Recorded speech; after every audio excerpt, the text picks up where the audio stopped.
Hello, everybody. What's going on? Circling up from the mosh pit. Someone clipped a few different discussions of Callie's talking about her career and everything. I did see a clip a little bit ago where she was talking about, releasing music right after pantomime. And if she talks about that, I'll give my thoughts on it. But I want to see what the rest of this clip is about. This is just her talking about her career so far and future plans. I assume probably some of this isn't just going to be music related, but I do have some thoughts about her music, and I do want to hear what she has to say about what she wants to do next. So, what if every year is just a great year to be a deadbeat is what I want. Every year, no need to worry about making one particular year the best year. But this year, especially this year and a bit of the tail end of last year, I got a lot into streaming, like really, really deeply into streaming. Part of me was a little worried that maybe it might affect my music as well. It's like, maybe more people start to know me for streaming instead of music, but I don't think that's the case. So we're still chilling. We're still just having fun. That's I good. really got way more into streaming recently. I shudder back at the day when I had 45-minute streams. I can't imagine. Not summer of last year. One Piece was a huge deal. I mean more in the streaming sphere rather. It was a big year and a half for streaming for Mori. Sorry, Skeleton. I wasn't interested in VTubers till your feature with Zutomaya, and your latest album reminded me of Queen Latifah. Love the old school hip hop vibes. We are cheering for you. Thank you so much. That's cool. I really appreciate that. I'm kind of moving a little bit more away from like 100% hip hop. I rather kind of prefer like rap fusions these days with other genres. I think it suits me a little bit more, I think. Oh yeah. But I'm glad that you thought so. I think that Flowglow are gonna do a great job keeping the hip hop spirit alive in Holo though. So I'm glad to support them with their work. Nice, Rap rock is so good. Yeah, see, that's the thing. Do you guys want me to check out that group, by the way? I didn't get into them immediately because I noticed as much as it was it's another JP group. As much as what she said, it was rap and stuff. I wasn't sure because sometimes if they don't caption stuff, I'm not able to react to it because I don't know what they're saying, and then I feel like a big dummy because there's so little I can comment on at that point if I check out their music. But I could definitely check that out if you guys want the Flowglow. If you want me to check that out, I will definitely look at that. Glad to support them with their work. Rap rock is so good. Yeah, see, that's the thing is that like I kind of wonder why didn't I do this from the beginning? This is way more what I feel comfortable making. Yeah. It's just personally something that I enjoy making. So I'm excited to see where Flowglow goes from here on out. Well, and that's the funny thing too. I'm restarting a lot of my music stuff, and I do have some kind of rap stuff, but then there's other like just softer stuff that I want to do. It's not really about, I think in a lot of rap and a lot of metal especially, it's about the spectacle. It's about being huge and being intense and just, which is great. And I know that's what a lot of people like to listen to, but I don't know. I've had to look back and be like, it's just so much easier for me to write somber, like discussive music, that makes you think instead of just, kind of fun boppy type stuff or angry, throw your fists around stuff. Like doing the metal stuff that I did was fun, but I immediately felt like I had like, okay, I'm good. Like I did one EP and I was like, okay, like it didn't fill me anymore, which was very weird to me to see. But, sometimes you do that and then you look at what you like doing and you're like, oh, why didn't I do this from the beginning? You got to take those side roads. I am definitely cheering for them. And I feel pretty comfortable though with the music that I'm making, always having like an undertone of maybe like more of an alt rock thing going on with rap as well. the more that I make, the more excited that I get about it. Nice. Especially more songs like Don't Lie, more songs like that. And some of the newer songs that I've been making that you guys haven't heard yet as well. Oh man. Did you enjoy making Jigok 6 or Phantomime more? Well, that's a great question. Jigok 6 will always be very close to my heart because I felt like it was a work where I finally realized what I wanted to do, but it wasn't necessarily me reaching like a high potential or anything like that. It was me kind of realizing like, oh, maybe rock is the direction to go. A lot of people that are in hip-hop, they try and make a rock album and it ends up being a bad decision. For me, it was the opposite. It ended up being the best decision of my career. And I'm very excited about what there is in the future. Nice. I really love... I just want to pause on that real quick. Lil Wayne came out with a rock album a little bit ago, which oddly enough had a lot of inspiration for other people doing rock rap, but that actual album was terrible. But it was something he was trying and it didn't go very well. And there's plenty of artists that try to go to different genres. Whether or not you like emo pop rock kind of stuff, Machine Gun Kelly did get a lot of success. I think what's been kind of interesting to me about a lot of the discussion people have about music, right, is they will argue that, well, based on what these other artists in the genre do, this isn't any good. Like Fantano being like, well, yeah, sure, Machine Gun Kelly got he's consistently gotten top 10 emo rap albums, but they're not anything unique to emo rap. Well, maybe that's not important. Maybe that's not the thing that deserves those high accolades. And I'm not even saying this as a diehard fan of MGK. I'm kind of either or with a lot of his music. I think he is very, very creative and he has a lot of ability. I just don't really think one way or another about a lot of his music, because I'm not super into his music. But, this idea of, artists can't, you either have to make this genre defining thing in order for it to deserve the success that it gets. I just feel like that's pretty terrible. And that's half the reason why I don't care about most music reviewers. I saw a video the other day where someone was criticizing Mori and was just going into, everything she does is trash and bad. And I'm like, it actually isn't by the stretch of what actually makes good rap and what actually does good singing. And someone in the comments was trying to argue, well, she's like one of the weaker singers in Hololive. And I was like, okay, so you're coming in as a fan of the space that she's in, but then still trashing her singing? Do you not see all the other singers in Hololive that are supporting her and saying that she's doing a good job? How is it that your opinion trumps what they're saying? Actual accomplished singers like Suse. Don't really care about your opinion. So I'm just saying, side note.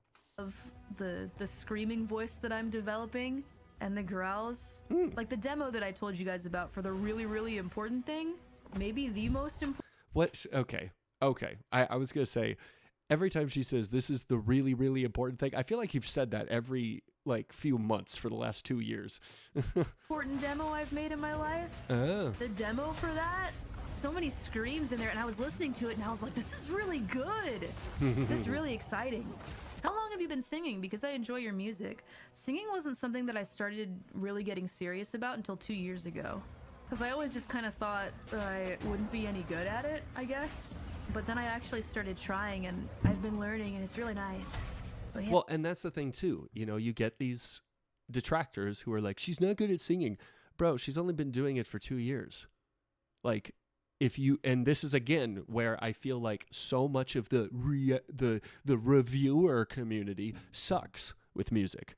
Like, if you actually did any music stuff in your life, you would know that it takes you a while to develop your voice, And even if you're not, she said, I've only been getting into it for the last 2 years. Has she consistently been practicing the whole 2 years? Even then, it takes a while to develop your voice and develop your sound. And any self-respecting singer is not going to criticize someone with you're not perfect and you've been doing this for 2 years. It's like, no, we all take time to learn how to develop. And that's where I feel like it's a far cry from the reviewer community, not knowing how music works, they just know what they want to consume, and then anything that doesn't meet that criteria is trash, which is gross. It's like pigs, you know? You only want to consume. You don't care about what you're actually eating. And if it doesn't fit your taste buds, then you just hate it. It's like, yuck. I don't respect most people in the reviewer community if this wasn't clear. Yeah, I'm having a lot of fun with the screams. I really like how my voice sounds screaming. So Hey, I'm you doing a lot gotta more of that like in the that. future. And now that I'm composing my own music on the back end, things are going to be a lot more tailored to my taste. Because when people make tracks for you, it's always kind of like, it's tough. Sometimes they get exactly what you want, and other times it's a difficult situation because, well, everybody is talented in their own right, and I wouldn't ask to work with them if they weren't, if I didn't love what they do. Sure, right? sure. Sometimes a track may leap forth that is not really what I wanted, or doesn't really hit, it doesn't itch the scratch that I wanted to be itched, I guess. Yeah. But I can't just say, oh, remake the whole thing. Right, Sometimes right. a rewrite is the only way that I think something would sound the way that I want to, and so There's a beat that I have right now that I'm working on that I was like, oh, like what was I planning on making on this thing? Like, oh my gosh, how am I going to work on this one? And it took a little bit of time. Like there's a few tracks that I'm working on right now that I've held on to for the last couple years. And I'll look at it every so often when I was making other projects and stuff, and I'm like, nothing fits this. And then now when I'm working on right now, I'm like, oh, actually, I think I can make this work. And it's, I'm excited. So, but I get it, I get it totally. When someone makes a track for you, especially if it's like, and what she's doing is smart too. She's having someone make a track for her. That means it's exclusive. That means it's tailored to you. It's going to cost a lot more, but there's pros and cons with that. If you go onto BeatStars and you buy a beat from somebody, like what Ren did, and you don't get even if you get exclusive rights for it, so then it's yours and no one can mess with it. No one can take it and put a song to it and then, put it on TuneCore or something and be like, well, it's yours. It's still like, okay, yes, you can listen to the track front to back and you can go shopping and see, okay, which tracks do I want from this producer's catalog? There's always something a little bit funky about it. And it's half the reason why I moved away from a lot of hip hop, because I didn't want to go to BeatStars anymore. I didn't want to get licensing for any of my music anymore. I'm like, I don't want to touch any of that. So I'm working with people who are producing original beats, original tunes, and, sometimes you'll listen to it and you're like, okay, this part's kind of cool, but then, ooh, this part's a little bit, okay, not exactly what I was thinking of, but then you got to go with it. So let's see what her conclusion is on this. sometimes a rewrite is the only way that I think something would sound the way that I want to, and so I came to the conclusion that I should start composing my own music. Don't mind. See, that's where I would not be able to do any of that. I actually have a producer friend. I haven't talked to him in a while, but he's done a lot of music stuff. It's his whole career. Morpheus is his name, Morpheus, and I sat down one day, I was talking to him in Discord, and I was like, hey, I think I'm going to learn Fruity Loops. And he goes, oh, okay, do you want some help with that? I can, if you're available for a call, I can kind of talk you through some stuff. I'm like, no, I think this is what I should do. I should just learn it from the ground up. And he goes, I can, well, it's going to be a lot. And I was like, well, yeah, I can do it. I gave it a week, and I was like, I want to end my life. I want to jump out of a building, like a very tall building. It's so difficult to do. And I played the piano. I played the drums. I have played the guitar a little bit. So I know how to put notes together, but man, it is a whole different ball of wax. The conclusion that so good on her. I should start composing my own music. Don't Mind was an example of a song that was everything I wanted it to be immediately when I heard the demo. It was rare, though. That's what Have I checked out Don't Mind? I don't think I have. I think I thought it was like a cover. Let me know if you want me to check out Don't Mind, or maybe I did and I just forgot about it. I don't feel like I don't even think I saw that song. And if I did, I probably thought it was a cover or something. I want for all of my music. But the good news is, by doing this, I've met so many producers that are fantastic that I think I might want to ask to arrange things for me. You don't want to be too mean. No, I don't want to. I'm okay with being half and half. Demos can be really cool, yeah, but it's got to be a demo that I really love. I made the mistake early on in my music of just kind of choosing things that, or making music that I was just kind of satisfied with, but not proud of. And I think that as I've grown as a creator, I'm figuring out how to get around that and make stuff that I actually like and I'm really proud of, right? Instead of just being satisfied. Right. It's not something that you can do if you want to show the world what you're made of when it comes to music. No half measures, you know? It was music that was good enough, but it wasn't necessarily good to me, you know? A lot of tracks that I listen to and I'm like, man, this wasn't cool. This wasn't cool like I wanted it to be. But what could I have done is what I think about. Not what are other people doing wrong, but what could I do better? Well, so that's a whole different discussion, and I think that's great that she's having that, you know, that wherewithal. But yeah, you know, that whole idea, that's so, there's a lot of rare emotion with that, because I hear so many rappers talk about, you know, people don't even have conceptual albums much anymore, which doesn't make any sense to me. I love the idea of conceptual albums. That's half the reason why it takes me so long to make an album, because I want to make something cohesive and tell a story instead of just, oh, here's just a whole bunch of songs I have, let's just throw them all together. Maybe my life would be easier if I did it that way. But what I've seen a lot of other artists do is talk about throwaway tracks. They'll make a track and they're like, yeah, I just need something else to throw in on the album. I'm like, ew. Why would I waste time and money to buy a track, get it mixed, approve of it, and then be like, yeah, I don't even really like it? Like, dude, that is awful. I make plenty of other, you know, I shouldn't have bought that type decisions. You know, I don't need to do that with music. But I get that whole idea too, that with time, the more that you work on your craft, the more you're going to figure out your sound and be able to be like, okay, exactly what do I want? I would go so far as to say some of the music I'm working on now is genuinely the most proud I've ever been of some of my music. And I can't even tell you why, but there's just something about it that I'm like, you know what? I feel like this is perfect from front to back. But I know you guys will be the judge of that for yourselves when I release it. I think about that a lot. So yeah, I'm excited. I'm excited for this new arc. I've already composed a couple tracks that you may not hear because I don't like all of them. Not all of them will see the light of day. What? That's fine. Okay, now that's something that bothers me. Release the frickin' tracks. Come on. NF does it. There's plenty of stuff that Juice WRLD put out that is just sitting in a vault. Why do you do this? Do you know how many of your fans are just dying to get every single track into their ear holes? Like, I get it, because there's the detractors too that will be like, oh, you really were proud of this track? Frickin' jump off a cliff, seriously, is all I have to say to those people. But at the end of the day, it's like, dude, more than not, we all want to see everything. Because we care about you, first and foremost. That's the bigger thing. We're not just here to consume the music. We want to know what matters to you. What did you make? We want to see that. Now, obviously, if you really don't like it, we can respect that. But I feel like, man, so much of that stuff, it's like, I just don't get it. I don't get it.